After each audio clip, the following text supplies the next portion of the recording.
Senhoras e senhores deputados,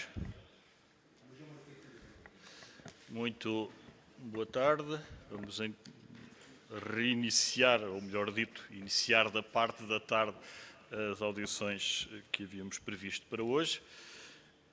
Está a fazer um eco que seguramente já deixou de fazer.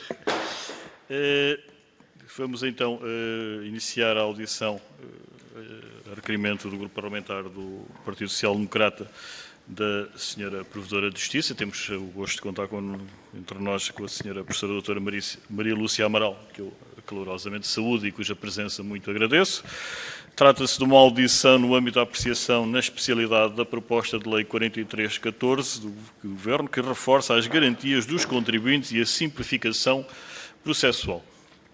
Esta audição decorrerá numa ronda em que aos grupos parlamentares estão atribuídos até 3 minutos. A senhora Provedora teria a amabilidade de apontar as questões colocadas na medida em que responderia apenas depois de concluída essa ronda. Alguns senhores deputados avisam que estão a chegar, esperemos que o façam entretanto, mas de qualquer maneira iniciamos e agradecemos a pontualidade da senhora Provedora. Para iniciar a audição, dou a palavra ao Grupo Parlamentar do Partido Social Democrata e ao Sr. Deputado Hugo Carneiro. Sr. Deputado, a palavra é sua. Faça favor.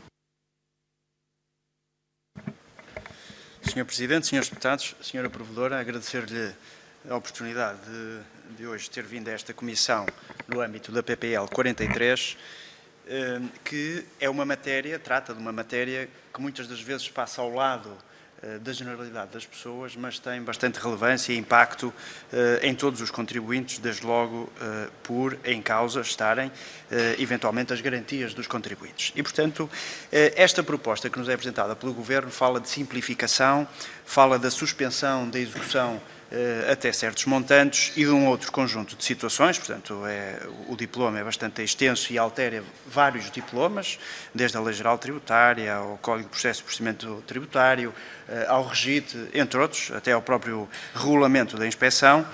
E, efetivamente, quando nós falamos de garantias de contribuintes, surge logo como primeira ideia de que existe uma relação desigual entre a autoridade tributária e os contribuintes. Portanto, a autoridade tributária naturalmente está dotada de um poder de império que lhe permite impor determinadas consequências quando existe uma ausência do cumprimento da lei. Lei essa que é muito defensiva da perspectiva da administração e muitas das vezes torna incompreensível a posição do contribuinte. E, portanto, nós analisamos o seu relatório relativamente a 2019, que fala do número de queixas que tem recebido na provedoria, essencialmente sobre as matérias da Segurança Social e do Fisco. Aliás, o Ministério das Finanças é um dos ministérios, se não é um dos ministérios que mais queixas tem suscitado à Provedoria de Justiça e, efetivamente, a conclusão que nós podemos tirar é que pode haver uma relação desproporcional e nós gostaríamos de saber se, no âmbito do melhoramento desta PPL 43, na medida em que nós entendemos que fica muito aquém daquilo que é necessário, o que é que nós podemos acrescentar mais. As reclamações graciosas no âmbito do relatório sobre a evasão e o combate, o combate à fraude e à evasão fiscais e aduaneiras de 2019, diz-nos que as reclamações graciosas são decididas em média em 3 meses e os recursos hierárquicos em 20 meses. Eu pessoalmente não acredito muito nestes prazos, eu acredito que ela é uma média, mas se nós formos a cada serviço de finanças, aliás, até vendo de onde é que provém a maioria das queixas, Porto, Setúbal e Lisboa, provavelmente nós vamos encontrar prazos muito superiores a estes tempos médios que são referidos neste relatório. E, efetivamente, quando a Justiça tarda, ela pode culminar numa manifesta injustiça, e é isso que nos preocupa quando nós falamos de garantias. Não podemos deixar de notar que 53% das decisões sobre reclamações graciosas são favoráveis aos contribuintes, é isso que diz este relatório emitido pelo Governo. Portanto, o que deve suscitar algum alarmismo na medida em que, se 53% são decisões favoráveis, porque é que nós não conseguimos evitar que se chegasse a este ponto. E, portanto, também a matéria das coimas é uma matéria, enfim, até a Ordem dos Contabilistas Certificados já referiu aqui, portanto, que tem suscitado algumas críticas pela desproporcionalidade. Por exemplo, se houver um atraso no pagamento do IVA, nós podemos estar a falar de coimas na ordem dos 30% sobre o valor do tributo, e, portanto, é algo que pode parecer efetivamente desproporcional. E, para terminar, eu colocava-lhe estas perguntas muito objetivas. Sobre as garantias no âmbito do processo de execução fiscal, portanto, para suspender o processo de execução fiscal, o contribuinte presta garantias e a lei diz que, se não houver uma decisão sobre reclamações graciosas no prazo de 1 ano, elas podem caducar. Mas os tempos que a LGT prevê para as decisões administrativas em matéria tributária são 4 meses. É isto proporcional? Não devíamos fazer alguma coisa aqui? No passado, a lei também contemplou iguais regulações ou semelhantes quando, por exemplo, não há emissão no prazo de 3 anos de uma decisão em primeira instância e, portanto, isso também originava a caducidade das garantias. Hoje não é assim. Sobre as informações vinculativas, quando elas são urgentes, não deveriam ter um custo mais reduzido, não é esse custo desproporcional, uma vez que o contribuinte tem direito a saber qual é o regime que lhe deve ser aplicado. E depois, para terminar então, sobre a questão do regime das coimas, se as molduras contraordenacionais hoje fixadas são desproporcionais ou não. Muito obrigado. Obrigado, Sr. Deputado Carneiro. A palavra agora ao Grupo Parlamentar do Partido Socialista e ao Sr. Deputado Carlos Braz. Sr. Deputado Carlos Braz, a palavra é sua. Faça favor. Muito obrigado, Sr. Presidente. Cumprimento todas e todos os senhores deputados e um cumprimento especial também à Sra. Provedora de Justiça, agradecendo-lhe a disponibilidade para vir até esta Comissão prestar-nos alguns esclarecimentos, sobretudo na ótica do âmbito de atuação da Provedoria de Justiça. Nós estamos hoje aqui debruçados sobre um projeto de lei que é algo ambicioso e que altera muita legislação ou uma grande parte dos códigos fiscais que estão em vigor, nomeadamente no que diz respeito ao regime contraordenacional e de execução fiscal. E gostaríamos de também ficar a saber qual é a opinião da Provedora de Justiça sobre esta proposta de alteração, nomeadamente o que a Sra. Provedora acha da questão do aumento das circunstâncias de desconto, redução ou dispensa de coima dentro do processo contraordenativo. Depois, na parte executiva, se lhe parece que esta alteração em termos de regime de penhoras e do esforço que está a ser feito para adequar a penhora ao processo e garantindo assim o princípio da proporcionalidade, se lhe parece que estamos a caminhar no sentido correto, se seria possível ou não, se é pouco ambiciosa esta evolução. Sabemos que a Associação Portuguesa de Bancos também já se manifestou e é algo crítica nesta matéria, mas a informação que temos é que muitas das vezes são os próprios bancos, do ponto de vista técnico, que não conseguem dar resposta à proporcionalidade da penhora e bloqueiam as contas em vez de penhorar em saldos e valores. E depois, com alguma frequência, os contribuintes ficam impedidos de movimentar o saldo que acresce ou que tenham na conta acima do processo executivo. Também ouvir a sua opinião sobre este novo momento que é introduzido aqui da conciliação extrajudicial, nomeadamente no âmbito do processo de inspeção. Esta lei vem aqui criar um momento em que o contribuinte voluntariamente pode chegar a um acordo com a autoridade tributária, minimizando alguns impactos negativos para si próprio e também, de alguma forma, facilitando a conclusão do processo inspectivo. Relativamente à questão, depois, quando há litígio e quando o contribuinte e a autoridade tributária têm necessidade de ir para os tribunais, é acrescentada aqui também uma obrigatoriedade de revisão das orientações vinculativas da AT, no caso de haver jurisprudência ou haver decisões, 5 pelo menos, transitadas em julgado e que não haja número superior em sentido contrário. Pensamos que é também um passo positivo, porque sabemos perfeitamente que muitas das vezes alguma jurisprudência era ignorada e estes processos avançavam para o Tribunal, criando também peso, quer para os tribunais, quer para a autoridade tributária e os próprios contribuintes.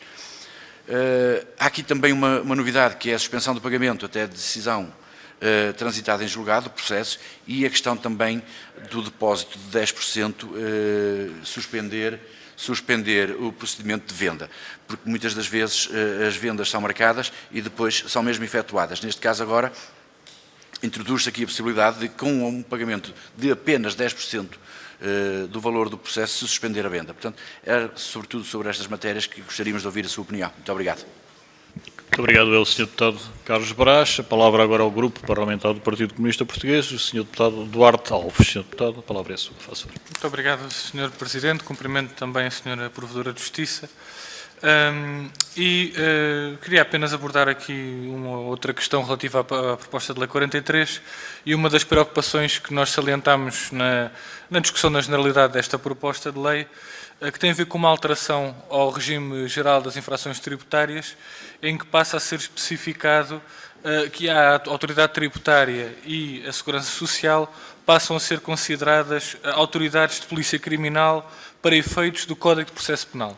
Ora, nós questionamos o Sr. Secretário de Estado sobre esta matéria, sobre qual o alcance que teria esta alteração. Foi-nos dito que isto é mais uma especificação de uma atribuição que já é hoje dada à AT e à Segurança Social. De qualquer forma, essa especificação, de alguma forma, consolida essa atribuição dessas competências da autoridade policial para a AT e para a Segurança Social. E, desse modo, gostaríamos de perguntar à Sra. Provedora de Justiça qual é a sua opinião sobre esta alteração. Também, ou seja, se há poderes que passam a ser para a Segurança Social e para a Autoridade Tributária, em termos de Código de Processo Penal, quem é que perde esses poderes? Quem é que tinha esses poderes e deixou de ter? É a Polícia Judiciária? É o Ministério Público? E que consequências é que isso tem também do ponto de vista da relação entre os contribuintes e as autoridades, a Autoridade Tributária e a Segurança Social? Depois, apenas uma outra questão que tem a ver com uma alteração que é feita também na proposta de lei, que agrava o regime de dispensa de coimas, colocando restrições que não existiam anteriormente e, portanto, colocando restrições que, de alguma forma, dificultam o acesso a este regime de dispensa de coimas, que estamos a falar de situações que não há prejuízo para o erário público e em que a situação é resolvida nos dias subsequentes. E, portanto, tem-se falado aqui, ao longo desta audição, da questão de evitar a litigância, de formas de evitar a litigância. Ora, se restringe um regime que permitia que, quando não houvesse qualquer perda para o Estado e fosse um problema que fosse resolvido em poucos dias, ou fosse feita essa correção sem qualquer coima, se esse regime agora é restrito, que consequências é que isso pode ter do ponto de vista do aumento da litigância e até da própria capacidade e dos direitos dos contribuintes? E é tudo. Muito obrigado. Muito obrigado, Sr. Deputado Duarte Alves. Agradecia, então, à Sra. Professora Doutora Maria Lúcia Amaral que pudesse prestar os esclarecimentos às questões que foram colocadas, agradecendo antecipadamente que o faça. Sra. Provedora, a palavra é sua. Muito obrigado.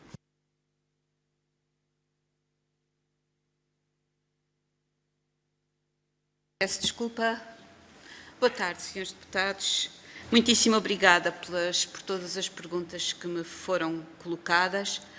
Se me permitem, eu faria, da perspectiva institucional em que me encontro, e esta perspectiva, como os senhores deputados sabem, é da titular de um órgão do Estado ao qual têm acesso universal, gratuito e informal todos quantos estejam em território português e, portanto, a minha perspectiva, que é a perspectiva daquilo que me chega, é a perspectiva, sobretudo, das pessoas que recorrem a este órgão do Estado, o órgão constitucional, como defesa e como única defesa perante, de facto, uma administração tributária que, como o Sr. Deputado muito bem disse, é, perante eles, um poder desigual.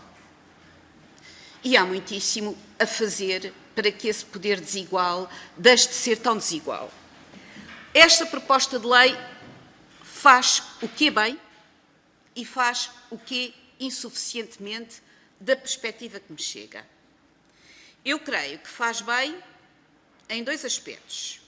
Primeiro, em medidas que promovem, vem um pouco de encontro àquilo que o Sr. Deputado me disse, medidas que promovem aquilo que falta muito e que é uma maior colaboração entre a administração tributária e contribuinte.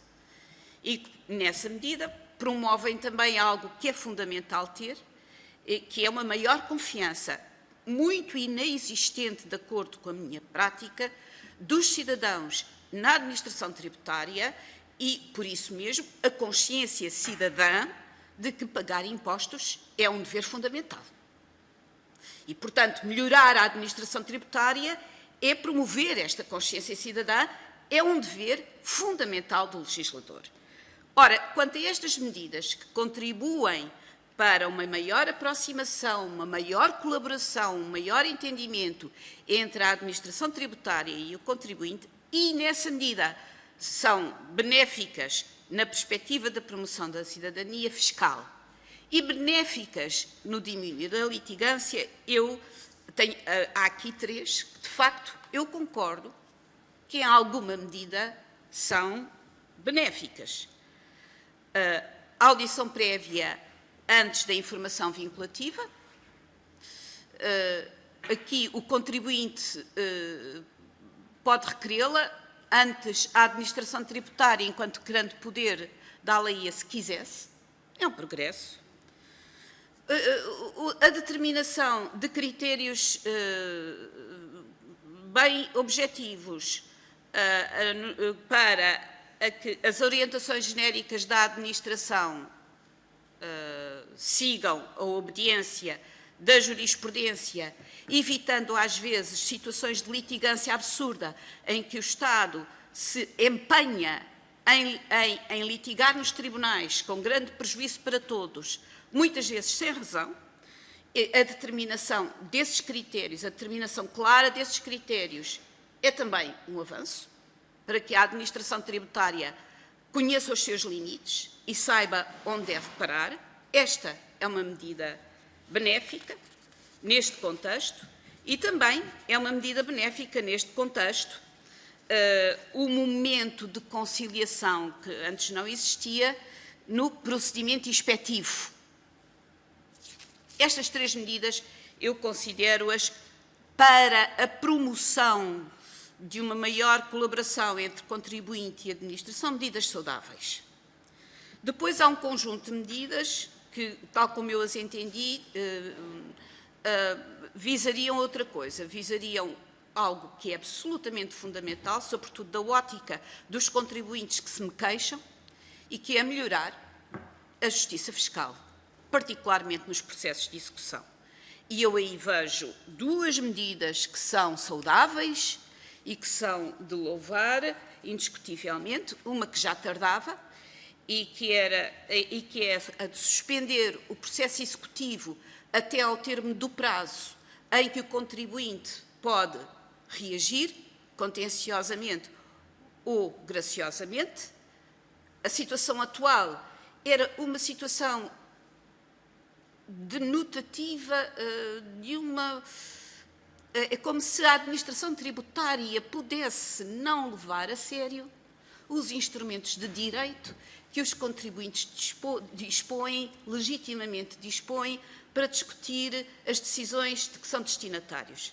Porque a situação existente até agora era esta: o processo executivo, terminado o pagamento do prazo voluntário, iniciava-se e, caso o contribuinte quisesse recorrer aos meios de direito de que legitimamente dispõe para discutir a decisão de que for alvo, tinha ele próprio que provar que recorria a esses meios e, portanto, o ónus, dando uma garantia, e o ónus era do contribuinte. Era a tal ideia de que esses meios não eram para levar a sério, perdoem-me a expressão, por parte da administração tributária. A medida é de modificar isto, finalmente, sobretudo para as pequenas dívidas, 5.000 euros para particulares, 10.000 euros para pessoas coletivas. O processo executivo fica suspenso até que chegue a seu termo o prazo para que o contribuinte reaja por via graciosa ou contenciosa contra a medida que foi alvo. Esta é uma solução que me parece que é também de louvar. É também de louvar, da ótica de quem se me queixa, outra medida introduzida no CPPT, no Código de Procedimento e Processo Tributário, que foi reduzir, isto é muito importante para a grande maioria dos nossos concidadãos, reduzir, no caso de processos executivos em que a dívida exequenda pode ser paga por prestações, reduzir o montante mínimo das prestações. Também é de louvar. Agora, vamos a um tema que foi focado, processo executivo ainda, maior justiça fiscal nos processos executivos, e que é um tema sensibilíssimo para a grande maioria das pessoas. E que eu creio que foi feita alguma melhoria, mas é muito insuficiente. E que é o problema da penhora das contas bancárias. É o novo artigo 223 do Código de Procedimento e Processo Tributário. Este é um tema sensibilíssimo para os contribuintes e para quem se me queixa. Eu peço desculpa, Sr. Deputado Carneiro, mas eu aproveito só um parênteses para esclarecer, por uma razão de honestidade e meia-culpa, é uma meia-culpa, algo que disse quanto ao relatório anual que eu apresento à Assembleia da República, o facto de ser o Ministério das Finanças quem tem maior número de queixas. Esse devo dizer que não é o espelho da realidade. Assim acontece, isto é uma mostra da inércia das instituições, à qual, porque eu sou responsável, não escapa, é que no início as entidades destinatárias das queixas, as entidades visadas, eram a Administração Central do Estado. Hoje a situação não é essa. A maior parte das queixas têm outros destinatários, a administração tornou-se muitíssimo mais complexa, a administração autónoma, a administração autónoma institucional do Estado, e, no entanto, o meu relatório, e eu confesso que só dei conta disso este ano, quando o estava a rever, o meu relatório, por inércia institucional, continua a identificar apenas a Administração Central do Estado. E daí que, como todas as queixas tributárias se dirigem ao Ministério das Finanças, o Ministério das Finanças surja como a primeira entidade de quem os cidadãos se queixam. Fica aqui a correção, não é? Fechado este parênteses, peço desculpa, tinha que fazer. Fechado esses parênteses, eu volto então a algo que me parece insuficiente. Neste novo regime da penhora dos dinheiros e valores depositados, há algo que é bom, que nem sequer existia e pelo menos é bom. Se não estou em erro, agora fixa-se um prazo, que é um prazo de dias, para que a entidade executora faça o levantamento da penhora quando se chega à conclusão que a penhora está errada, ou é excessiva, ou não tem fundamento. Nem sequer esse prazo havia. É claro que, agora com este prazo, que o novo artigo do CPPT 223 consagra, pelo menos há um limite. Noto que não há sanção nenhuma prevista para quem não cumpre esse limite. Mas tudo o resto é um pouco insuficiente. E este é um tema sensibilíssimo para o qual todos os nossos esforços devem ser concitados, porque pela minha experiência cotidiana, para muitos contribuintes é um verdadeiro pesadelo identificar de onde vem a penhora e o que fazer para lhe pôr termo. E eu não tenho, pura e simplesmente pela mesma razão que foi apontada já aqui pela Associação Nacional de Bancos, eu não tenho expertise técnica suficiente para saber quem é que está a falhar neste domínio, o que é que falha, mas nós temos de descobrir quem é que está a falhar e o que é que falha. Temos de ter meios informáticos, temos de apurar os meios informáticos para que as pessoas possam detectar quem é, de onde vem a penhora, qual o seu fundamento, o que fazer em relação a ela e não tornar a simples identificação deste problema um verdadeiro pesadelo, que é a situação que existe, o que leva a penhoras ilegítimas, porque excessivas, o que leva depois um prazo excessivo no cancelamento dessas penhoras, o que leva a um prazo excessivo na devolução daquilo que é devido. O Estado não pode continuar a comportar-se deste modo. Não pode, disse-o várias vezes, este é um domínio em que perante os nossos concidadãos, o Estado exige muito mais do que aquilo que dá.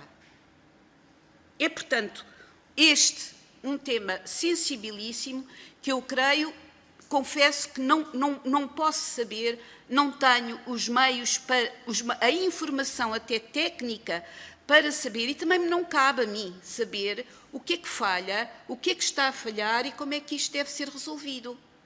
Mas eu direi que de todos os problemas que me chegam, este é um problema maior e que eu diria que é aquele que deve merecer da parte dos senhores deputados, das senhoras deputadas, a maior atenção. A maior atenção. Outra questão que me parece que é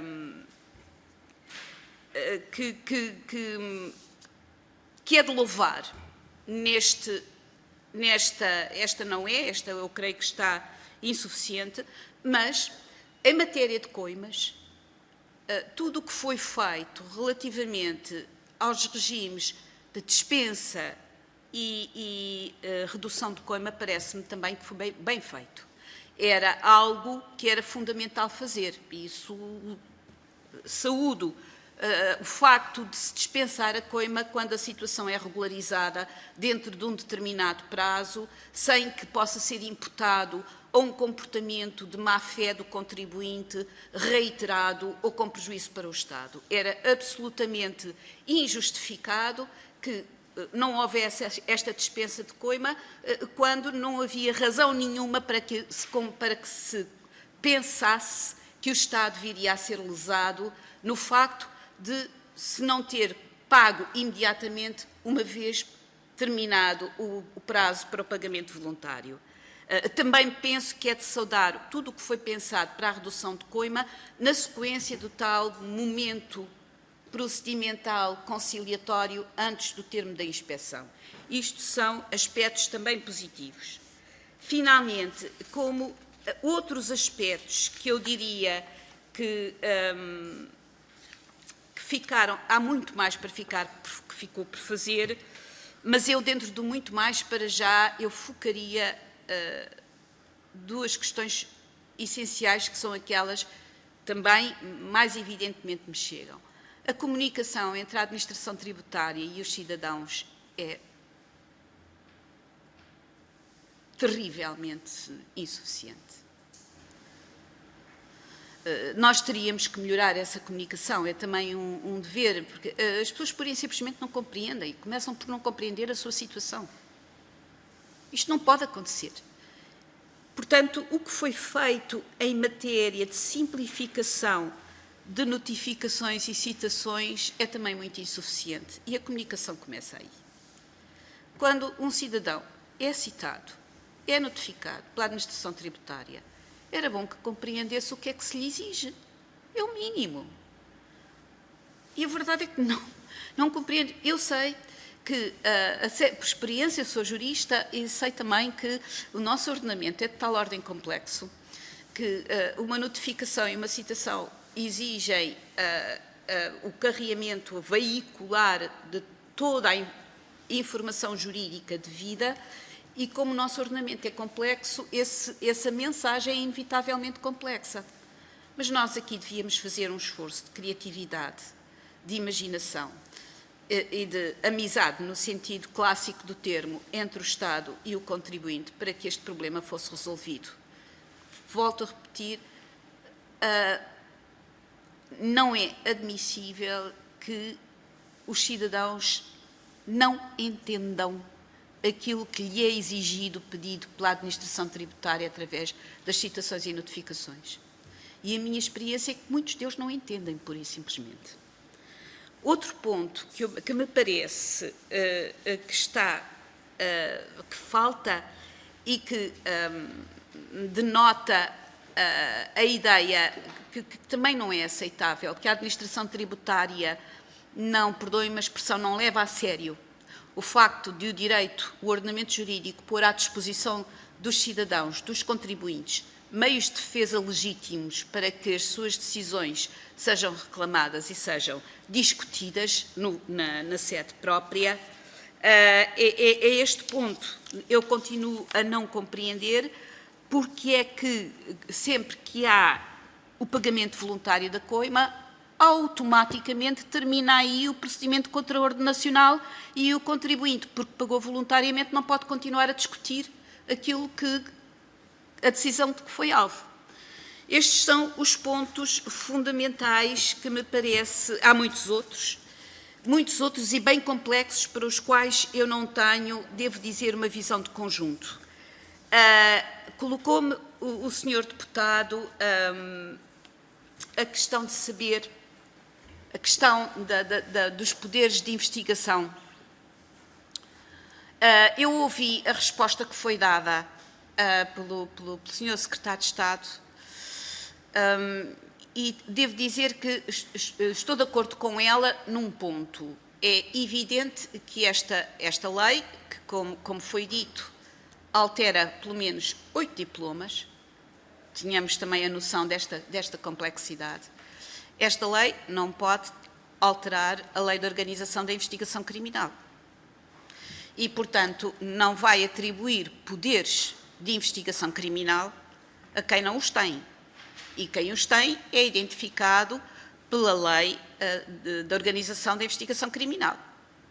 Quem os tem é quem os tem nos termos do nosso processo penal.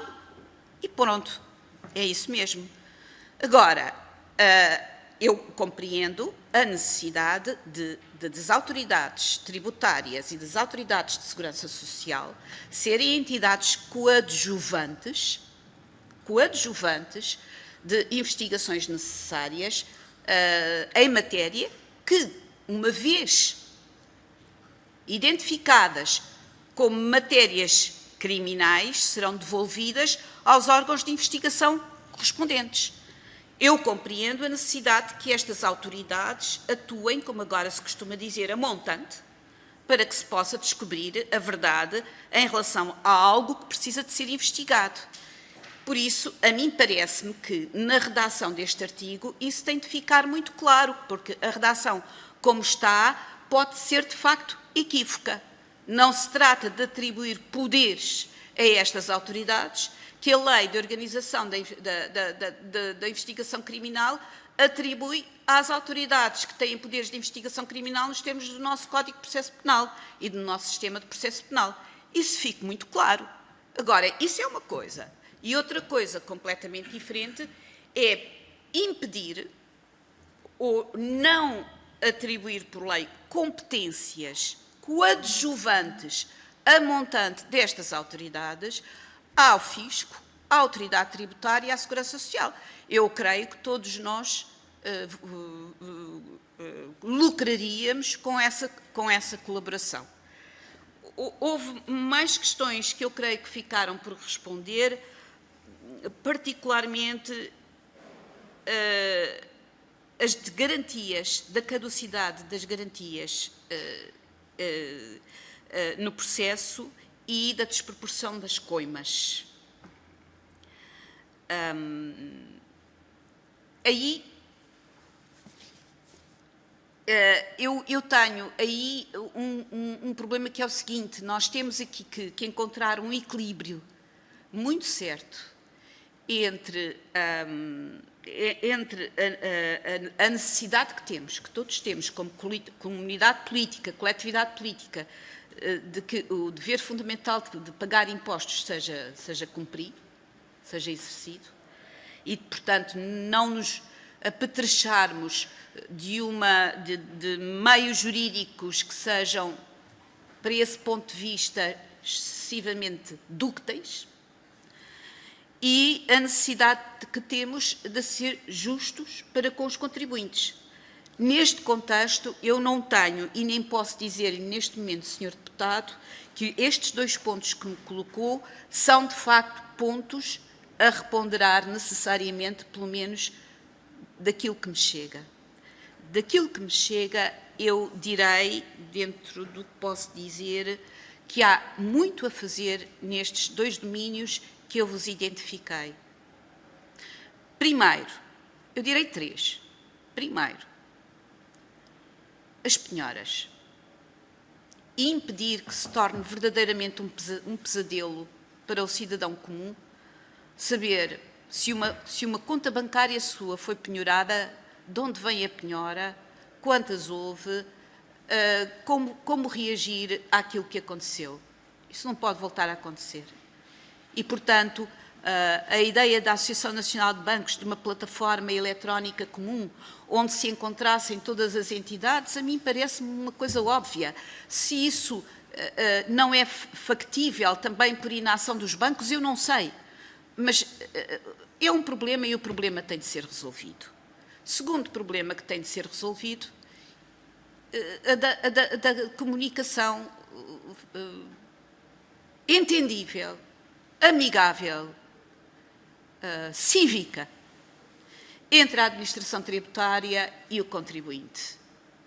Terceiro problema que tem de ser resolvido é que a administração tributária, que não se pode arrogar como um poder do Estado acima das instituições de direito e dos instrumentos de direito, não continue a entender que o facto do contribuinte poder defender-se é algo que lhe é alheio e do qual ela se desinteressa. E, portanto, encontrar o equilíbrio certo entre a necessidade de diminuir o grau de litigância neste campo, que os senhores deputados bem sabem, muito afeta a nossa jurisdição administrativa e fiscal. Diminuir esta litigância, sim, mas nunca à custa de desconsiderar ou desvalorizar, ou contribuir para desconsiderar e desvalorizar os meios de defesa de que as pessoas legitimamente dispõem contra um poder do Estado, como qualquer outro está submetido ao direito. Isto é o que me parece poder dizer quanto aos aspectos positivos e menos conseguidos desta lei, que altera muitos diplomas, que tem medidas benfazejas, mas que, creio eu, enfim, é dentro daquilo que dentro de uma política de pequenos passos, digamos assim. São medidas muito concretas. Por agora, é tudo. Não sei se me querem fazer mais perguntas. Muito obrigado, Sra. Provedora. Talvez o Sr. Deputado João Coutinho de Figueiredo. Sr. Presidente, acabo de me dar conta que cheguei atrasado depois do fim da ronda, não é? Portanto, tinha de facto uma ou duas questões para colocarmos, a sua decisão é soberana. Sr. Deputado, faço favor, dispõe de 1 minuto e meio. Muito obrigado, agradeço a compreensão, agradeço a todos os seus deputados também a compreensão e a paciência. Sra. Provedora, é sempre a mim um prazer. Peço desculpa não ter estado no início da audição, decorre um plenário em simultâneo, como penso que sabe, para onde, aliás, terei que voltar. E é um prazer vê-la nesta casa, porque acho que já tive a ocasião de dizer uma vez, é para nós um símbolo da proteção do cidadão, enquanto contribuinte, enquanto beneficiário, enquanto cidadão, face aos muitos abusos por parte da máquina do Estado. E desta audição, relativamente às alterações propostas da proposta de lei que aqui entrou para a simplificação fiscal, eu recorri-me também do relatório da Provedoria relativamente ao ano de 2019, é capaz nas tantas, penso pela sua mão, espero pela sua mão, se pode ler: a ação do Estado empregador, do Estado segurador, do Estado fisco não pode continuar a consumir quase 2/3 de toda a atividade do provedor de justiça. 2/3 da atividade do provedor de justiça. Portanto, se fosse necessário uma forma de sumarizar, de uma forma bastante visível e impactante, a necessidade de simplificar, neste caso, a função do Estado, estas palavras que eu citei seriam suficientes. E nesse contexto da importância da simplificação e que esta proposta de lei pretende introduzir, havia aqui duas ou três questões muito breves que gostava de colocar. A primeira sobre um tema que a Sra. Provedora já abordou, nomeadamente a dispensa e direito da redução de coimas e a atenuação especial de coimas, e a pergunta é se, embora se tenham mexido nos artigos 29º e 32º do Regime Geral de Infrações Tributárias, foi deixado o verbo pode, relativamente ao direito e ao poder que a autoridade tributária mantém, de dispensar ou reduzir as coimas nesta altura. Continua a haver um poder discricionário do lado da autoridade tributária e, se há algum bom motivo, numa legislação que pretende simplificar, por isso simplesmente não tipificar as situações em que estas dispensas ou reduções são direitos e não os deixar na ótica de um juízo discricionário da autoridade tributária. Segunda questão, relativamente também a um tema que tocou ao de leve, são as molduras contraordenacionais, que há algumas mexidas que esta proposta de lei introduz, mas não mexe nos artigos 114 e 116 do mesmo regite. E, portanto, em nossa opinião, torna estas revisões das molduras contraordenacionais praticamente irrelevantes do ponto de vista do contribuinte. Última questão, duas coisas breves, não tão diretamente relacionadas com a proposta de lei que hoje nos ocupa aqui. Quão competentes diria a Sra. Provedora que são os serviços da Autoridade Tributária a responder aos pedidos e dúvidas dos contribuintes?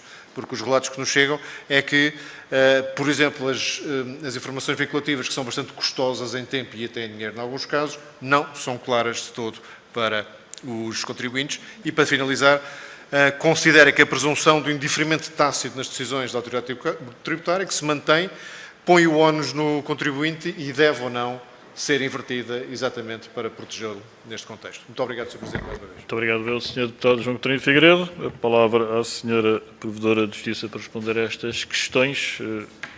Entretanto, devem estar a iniciar. Muito obrigada. Faça-se.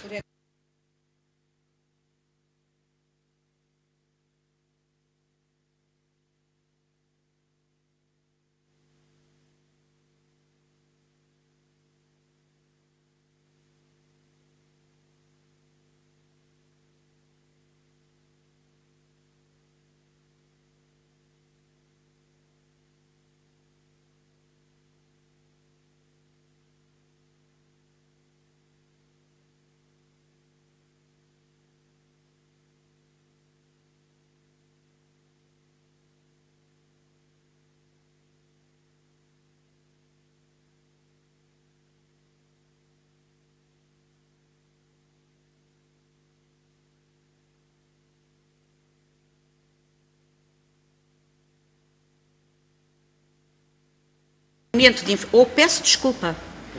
Tenho de repetir tudo outra vez? Felizmente. O prazo, mas as informações vinculativas, como é um direito dos contribuintes, não são... O que é paga é a taxa de urgência. Isso também, eu considero essa taxa de urgência... vamos cá ver, eu tenho até por experiência profissional, eu sei disso, nós temos um vício de cultura jurídica que é o seguinte: nós queremos dissuadir, e isso acontece em muitos da nossa vida comunitária, particularmente judicial e parajudicial. Nós queremos dissuadir, para dissuadirmos o recurso abusivo a determinados institutos e a determinados instrumentos, nós fazemos-lo dissuadindo através das custas judiciais ou destas unidades de conta. Não acredito nesse tipo de dissuasão. E eu creio que é também isso que está por detrás desta medida. Para dissuadir a abundância de pedidos de informação vinculativa em regime de urgência, de acordo com a nossa cultura dominante, temos custas elevadíssimas. Também me parece isso bastante excessivo.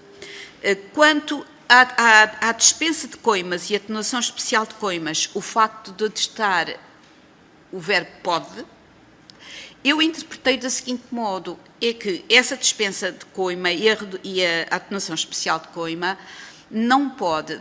Vamos cá ver, o poder discricionário da administração tributária, como o poder discricionário da administração, tem de existir, porque não se pode esgotar apenas em lei toda a previsão e toda a valoração do caso que se coloca perante quem executa. Isso é impensável.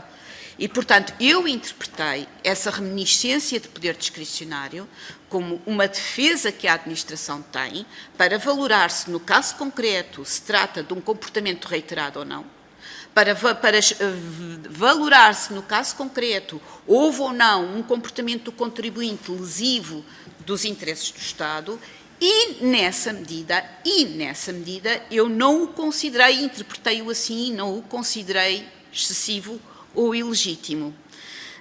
Quanto à presunção de indeferimento tácito,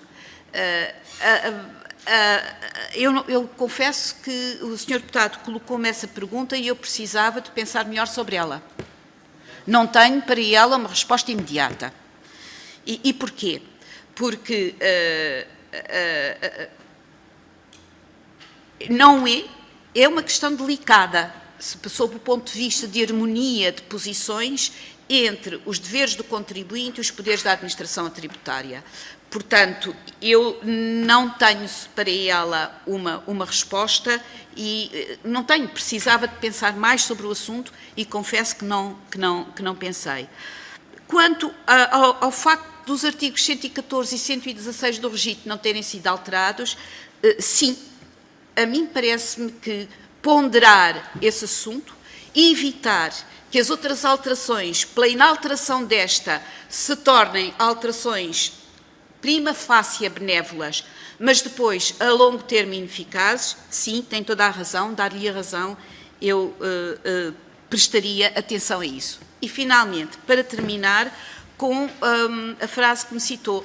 Sim, de facto, na Provedoria de Justiça, 2/3 do que nos chega são queixas contra o Estado fisco, o Estado empregador e o Estado segurador. Mas eu também digo, Sr. Deputado, que é assim desde o início da instituição. E a instituição começou em 76. O que significa, para mim, pessoalmente, devo dizer, Srs. Deputados, que eu escrevi isto com esta intenção. Eu, por mim, sonharia com um país em que os cidadãos, em vez de se queixarem do Estado fisco, do Estado empregador e do Estado segurador, por razões materiais, daquilo que pagaram a mais, daquilo que não receberam ou daquilo que esperam receber, os cidadãos se queixassem da administração e das deficiências da administração por bens públicos, por mau uso, pela deficiente administração dos bens públicos. Eu sonhava com um país em que os cidadãos se queixassem de má administração do património cultural, de má administração em matéria de urbanismo, de má administração em matéria do uso de dinheiros públicos, em que estivesse em causa bens coletivos, bens e não o bem imediato individual da ordem monetária. Mas, senhores deputados, se isto não é assim, e se estas queixas são as queixas maioritárias, é porque a realidade do país que eu tenho perante mim, que me chega, é a realidade de um país no limiar da sobrevivência, muitas vezes. Esse é um facto. E é um facto terrível. É isto. Muito obrigado, Sra. Provedora. Foi um gosto ouvir as suas reflexões e as respostas às questões colocadas pelas senhoras e senhores. Não estava previsto, até porque estamos já atrasados em relação à audição subsequente, mas se o deputado insistir, obviamente não lhe tirarei a palavra, mas, portanto, esta tinha uma ronda especial, mas faça favor. Caros colegas, foi um gosto ouvi-los a todos, mas ouvir a senhora Provedora foi uma delícia. De facto, esse tipo de discurso é pena que não seja mais frequente e que passe melhor cá para fora. Eu queria abordar aqui uma questão que me parece muito importante e que eu não vejo nunca ser discutida nem falada com uma outra exceção. Tem a ver com o seguinte: na fase da inspeção, impende sobre os contribuintes um dever de colaboração.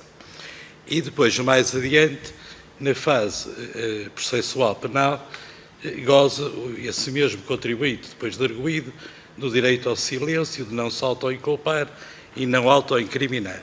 Sucede que, da maneira que a comunicação é efetuada com o contribuinte, quando ele goza desse direito, não tem efeito prático, nem efeito útil, porque já falou tudo, já mostrou tudo, já foi, ou seja, já está auto-inculpado e auto-incriminado. E, portanto, parece-me que seria muito importante a administração fiscal não comunicar com o contribuinte mostrando uma fotografia de cada vez, mas alertando para o filme. Ou seja, quando diz que tem o dever de colaborar, deve também avisar que tem o direito a não se auto-inculpar. E isto é importante, porque a administração fiscal não fica despida, porque pode sempre recorrer à avaliação indireta. Tem outros métodos de avaliação. Agora, há aqui um efeito anestésico que é dramático, porque da maneira que o contribuinte é notificado e que é construído o relatório de inspeção tributária, o contribuinte preocupa-se com o dinheiro.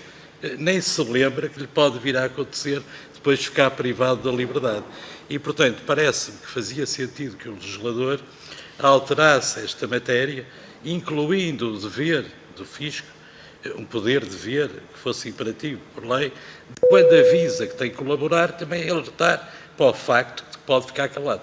Chama a atenção para um pormenor que tem a ver com o seguinte: o relatório de inspeção tributária é sempre extensíssimo.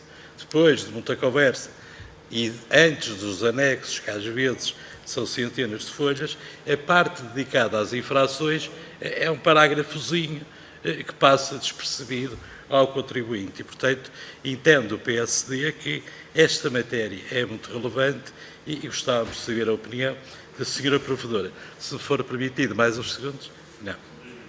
Muito obrigado. Senhora provedora, as questões do Sr. Deputado Artur Sobral Andrade, faço favor. Senhor Deputado, muito obrigada. Eu creio que também tenho bastante tempo muito limitado.